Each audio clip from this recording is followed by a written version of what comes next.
નમસ્તે મિત્રો, સ્વાગત છે તમારું અમારી YouTube ચેનલમાં. તો મિત્રો, આજના વિડીયોની અંદર આપણે એ માહિતી મેળવવાની છે કે રીચેકિંગના ફોર્મ ભરવાના ચાલુ છે. તો મિત્રો, આ રીચેકિંગના ફોર્મ કયા વિદ્યાર્થીઓ ભરી શકશે તેની તમામ માહિતી તમને આ વિડીયોમાં આપવામાં આવશે. તો મિત્રો, BA FISY છે, MCOM સેમ 1 છે, DHSI છે, BCom FISY છે, MSW છે, BBA છે, DCA છે. તો મિત્રો, આ કોર્સના વિદ્યાર્થીઓના રીચેકિંગના ફોર્મ ભરવાના ચાલુ છે. તો મિત્રો, જે વિદ્યાર્થીઓને રીચેકિંગનું ફોર્મ ભરવાનું હોય તો તારીખ 20/12/2025 સુધીમાં પોતાનું રીચેકિંગનું ફોર્મ ભરી દેવાનું રહેશે. અને મિત્રો, આ રીચેકિંગનું ફોર્મ તેવા જ વિદ્યાર્થીઓ ભરી શકશે જે વિદ્યાર્થીઓએ જુલાઈ-ઓગસ્ટ 2025માં એક્ઝામ આપી હોય અને કોઈ પણ વિષયમાં ફેલ થયા હોય, એટલે કે NC લખેલું આવતું હોય.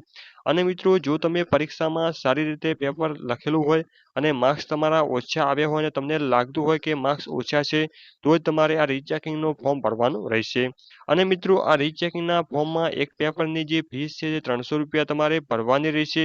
તો મિત્રો, જે વિદ્યાર્થીઓને લાગતું હોય કે મારે રીચેકિંગ કરાવવું છે, તો જ તમારે રીચેકિંગનું ફોર્મ ભરવાનું રહેશે. અને મિત્રો, જો તમારે રીચેકિંગ ના કરાવવું હોય, એટલે કે જો તમારે પેપર ના ખોલાવવું હોય, તો આની જે પરીક્ષા જે છે ATKTની જે પરીક્ષા ફેબ્રુઆરી 2025માં લેવામાં આવશે, તેની અંદર તમારે આ એક્ઝામ ફોર્મ ભરી દેવાનું રહેશે. અને મિત્રો, તમારે એની એક્ઝામ આપી દેવાની રહેશે. અને મિત્રો, જો તમારે હાલ પૈસા ભરીને જો તમારે ફરી ચેક કરાવવું હોય તો તમે કરાવી શકો છો. તો મિત્રો, જે વિદ્યાર્થીઓને ઘરે બેઠા જ ઓનલાઈન ફોર્મ ભરવાનું હોય તો અમારો જે WhatsApp નંબર આપેલો છે 81 5 49 37 9 35, તેના પર તમે મેસેજ કરશો કે સર અમારે રીચેકિંગનું ફોર્મ ભરવાનું છે, તો તમને ઘરે બેઠા જ નજીવી ફી સાથે ઓનલાઈન ફોર્મ ભરી આપવામાં આવશે.